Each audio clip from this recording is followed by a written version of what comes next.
নমস্কার ফ্রেন্ড, আজ একটা মটনের রেসিপি নিয়ে এসেছি।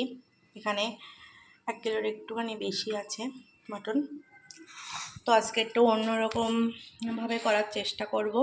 তো ভিডিওটা দেখতে থাকো। এখানে পেঁয়াজ নিয়েছি কেটে, কড়াইয়ে তেল দিলাম, কড়াইটা গরমও হয়ে গেছে। কড়াইয়ে কিছুটা সাদা তেল দিয়ে দিলাম। পেঁয়াজগুলো আমি একটু ভেজে নেব।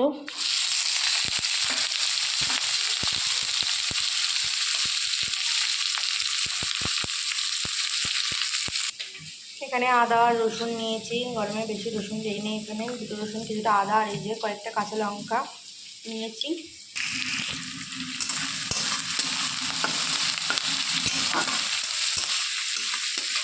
পেঁয়াজটা একটু নেড়ে চেড়ে নিয়েছি কিছুক্ষণ। তার মধ্যে এখানে কেটে রাখা আদা রসুনের আর কোয়াগুলো আর কাঁচা লঙ্কাটাও দিয়ে দিয়েছি। দিয়ে ভালো ভেজে নেড়ে চেড়ে ভেজে নেব এটাকে।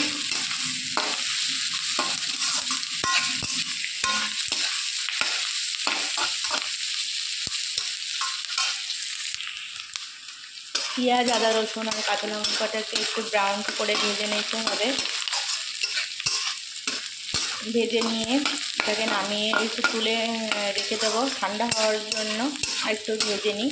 তারপর এই যে পেঁয়াজ আদা রসুন আর কাঁচা লঙ্কাটা ভাজা আমার হয়ে গেছে। তো এটাকে এবার একটু সাইড করে নেব। তেলটা ঝরে গেলে একটা পাত্রে নামিয়ে নেব। গ্যাসটা বন্ধ করে দিলাম। এই যে একটা পাত্রে নামিয়ে নিয়েছি, এটা ঠান্ডা হতে দেব। কড়াইয়ে একটু তেল ছিল মশলা ভাজার, তার মধ্যে আমি আরও একটু তেল দিয়ে দিয়েছি। এবার কেটে রাখা আলুর টুকরোগুলো ফ্রাই করে নেব। তেলের মধ্যে একটু হলুদ আর একটু সামান্য লবণও দিয়ে দেব। তেলের মধ্যে একটু লবণ আর একটু হলুদ দিয়ে দিয়েছি। এবার টুকরো করা আলু দিয়ে দেব, দিয়ে ভেজে নেব। গ্যাসটা জোর কমিয়ে দিয়েছি।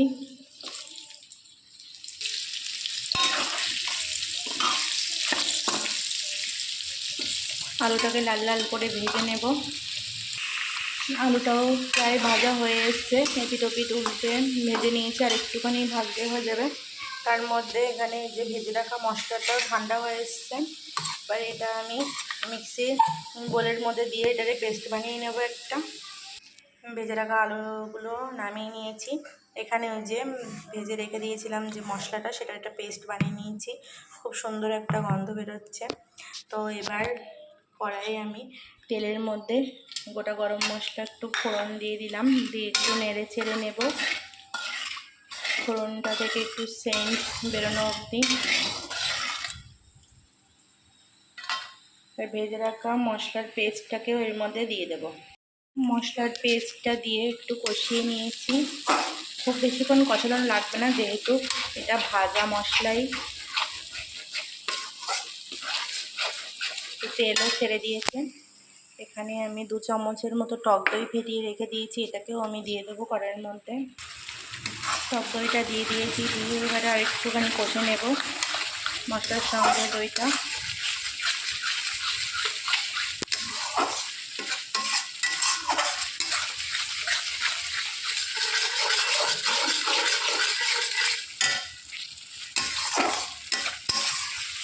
এবার ধুয়ে রাখা মাটনটা আমি দিয়ে দেবো।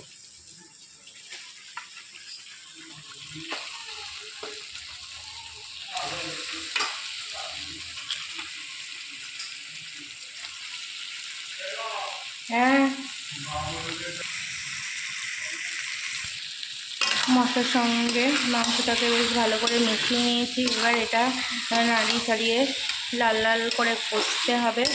এর মধ্যে আমি বাকি মশলাটাও দিয়ে দেবো। এখানে জিরে গুঁড়ো আর লঙ্কার গুঁড়োটা আমি এখানে অ্যাড করব। এখানে জিরে ধনে আর মরিচ একসঙ্গে গুঁড়ো করে রেখে দিয়েছিলাম, সেটা দিয়েছি। আর লঙ্কার গুঁড়ো দিয়েছি 2 চামচের একটু বেশি। যারা যতটা পরিমাণ ঝাল খায় আর কি, তার ওপর ডিপেন্ড করবে। আমি এখানে খুব বেশি তেল ইউজ করিনি, যেহেতু মটন থেকে তেল এমনিতেই ছেড়ে দেবে। তো আজকে একটু অন্যভাবে রান্না করছি, এই জন্য ভাবলাম যে আমার সঙ্গে শেয়ার করে নিই। এবার এখানে পরিমাণ মতো লবণ আর হলুদটাও দিয়ে দেব। প্রথমে লবণটা দেইনি, কারণ মাংস থেকে একটু জল বেরোতে পারে, ওই কারণে লবণটা একটু পরেই দিচ্ছি। দিয়েছি। তো এবার লবণটা দিয়ে দেবো, লবণ হলুদ দিয়ে দিচ্ছি। লবণ আর হলুদ দিয়ে দিলাম, দিয়ে এবার নেড়ে চেড়ে মিশিয়ে নেব।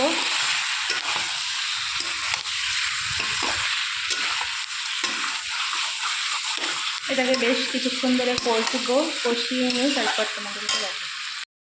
মাংসটা কষানো হচ্ছে, এর মধ্যে আমি একটুখানি গোলাপ জল দেবো, খুবই অল্প,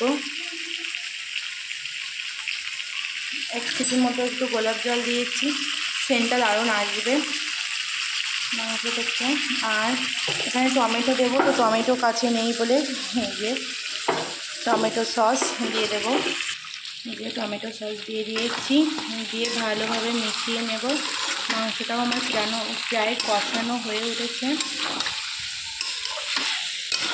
এবার টমেটো কেচাপটা দিয়েছি আর গোলাপ জল দেওয়ার কারণে খুব দারুণ একটা ফ্লেভার আসছে।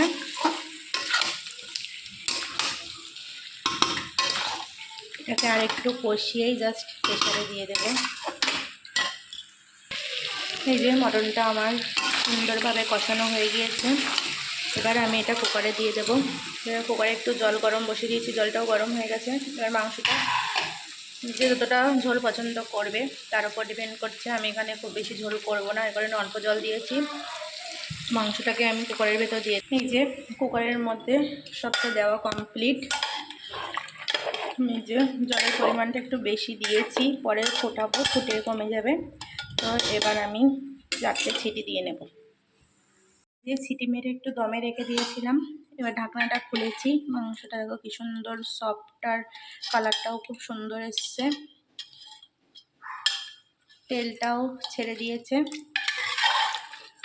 এবার গ্যাসটা ধরিয়ে দিয়েছি, এটা ফুটবে। গরম মশলা দিয়ে একটু ফুটিয়ে নিলেই রেডি। এই যে মাংসটা হাত দেওয়ার সঙ্গে সঙ্গে গলে গেছে। তো এবার গরম মশলা দিয়ে একটু ফুটিয়ে নেব, তাহলেই রেডি হয়ে যাবে আমাদের মটনের রেসিপি। কুকারের মধ্যেই এবার গরম মশলা দিয়ে দিলাম, দিয়ে ভালোভাবে নাড়িয়ে চাড়িয়ে নেব, নিয়ে আর একটু ফুটলেই গ্যাসটা বন্ধ করে দেব। একটু ফুটিয়ে ঝোলটা একটুখানি কমিয়ে নেব অবশ্য।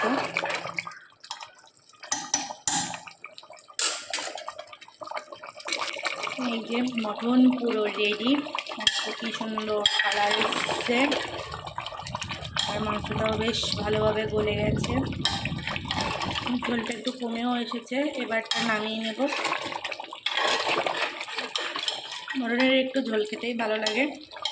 তো রান্নাটা আমার কমপ্লিট, গ্যাসটা বন্ধ করে দিয়ে কোনো পাত্রে নামিয়ে নেব। এই যে মটনটা নামিয়ে নেওয়া কমপ্লিট। গরমের দিনে কাদের কাদের এরকম মটনের ঝোল ভালো লাগে কমেন্ট করে জানিও। তো আজকের মতো ভিডিওটা এই পর্যন্ত। সবাই ভালো থেকো, সুস্থ থেকো, আর অবশ্যই নতুন হলে আমার চ্যানেলটাকে সাবস্ক্রাইব করে পাশে থেকো। বাই।